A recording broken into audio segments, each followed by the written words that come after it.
Well. And on that note, before we get at it here, of course, we got some news and some stories to go over.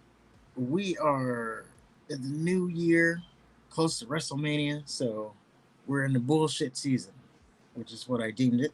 So we gotta sift through all the bullshit to know what's real and what's not. And I set all that up because the stories are gonna slow this week.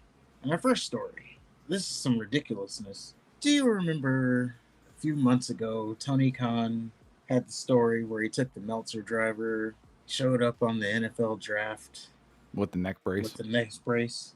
Yeah, and didn't do anything with it. Yes. I remember his dad came on the show and he had the sinister look. Like I thought he was gonna hire whatever nationality hitmen to come and take out the Bucks and Jack Perry, but that never happened. I don't think Tony Khan addressed it beyond looking like a dumbass on the NFL programming. Yes. Now, if you're wondering to yourself, where did that story go? Did he just admit failure? Did he realize that it was a shit story and he just dropped it? No. So Wade Keller, he does this podcast, and they're discussing why Tony Khan dropped the story. I just want you to hear the ridiculous reason that they say. Now, this is according from them, of course, so take it with a grain of salt, but I actually believe the story. Roll it. Chris, you talked about it earlier, but talk about where the Moxley character is in that whole act. We have, FTR and Copeland. Now Copeland showing up to defend AEW. Are they, we had the whole thing with Tony Khan and the NFL draft and the neck brace and the Bucks thing just get dropped. And multiple sources told me Tony didn't want even a storyline that suggested anyone was booking the show but him, which is just yikes. And a whole major storyline was dropped because he didn't want people thinking, even in storyline, other people were booking matches. Wow. And now we have this in the first place. I know. And it's okay if there's a story that other people are booking That's matches. It. To recap there, Tony Khan, even in story, didn't want people thinking that he was not booking the show. That's why he dropped the story. That's why he dropped the Wow. Because in storyline, he was written off TV and he couldn't travel, so the Young Bucks were booking the show. I remember hearing something about that. While Tony was out, the Young Bucks were pretending to, run the show. Yeah. And then I remember somebody either reading it or hearing about it on a podcast or something, but yeah, Tony was angry that people were thinking that the Young Bucks were actually running the show and it wasn't him. I was like, what? I didn't know he dropped a whole entire fucking story for it. Yeah, he was like, nope, we're not playing this game. That's why I had to talk about it, because this is like the most ridiculous thing I've ever heard. That's pretty ridiculous, yeah. I don't know. When AEW started, I didn't think Tony Khan had such an ego on him. Everybody knows that he's in charge. Everybody knows he's in charge. Obviously he's in charge. No one's questioning that. Not to compare him to Vince or anything, but even Vince McMahon had a storyline where he, got blown up in a car for a day until, the Chris Benoit thing happened. But, right.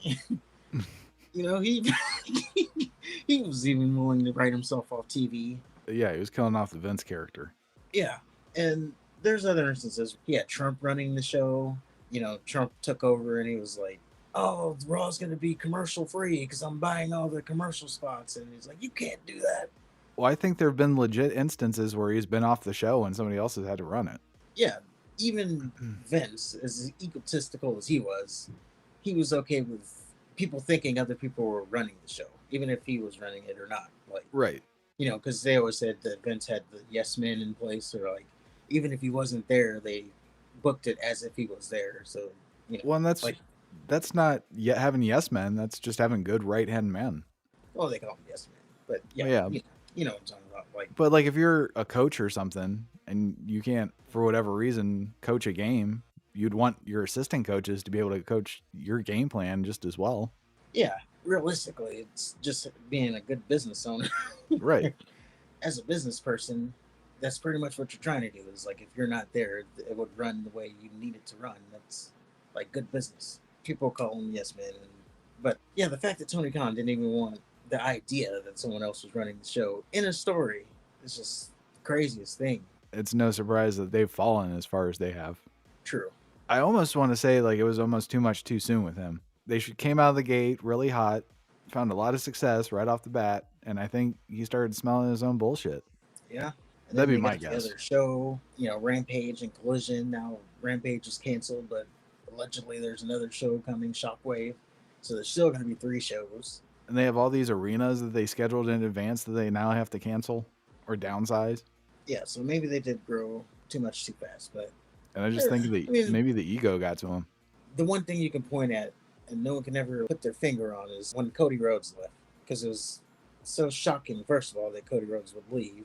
And so abruptly. Yeah. And, right before he left, we heard that he had lost his EVP status and Tony Khan was taking over the creative and all this other stuff. So it's around that time that maybe the ego thing started to get there. Mm. I don't know. I was just mind blown when I heard that. Yeah, it's just no wonder that they're a very distant number 2 when you have somebody like that in charge. True. Oh, And not related to this, but Seth Rollins caught some shit when he told Punk, "Oh, you went over to the competition, and how'd that go?" It's like, are they really competition? Not now, but at the time they were considered more competitive than they are now. Yeah, when they went there, it was competition. And then Punk left, and I think that was more of an impact than Cody leaving. Cody was the trickle. Punk leaving was like the dam just exploding. Yeah, it was like a 1-2 punch. I don't know. They say that they're trying to get the feeling restored or whatever, so maybe they can get around to that. But yeah, that is the ridiculous reason that Tony Khan dropped the Young Bucks takeover storyline. Let us know what you think of it in the comments below. Hit the like button and subscribe button.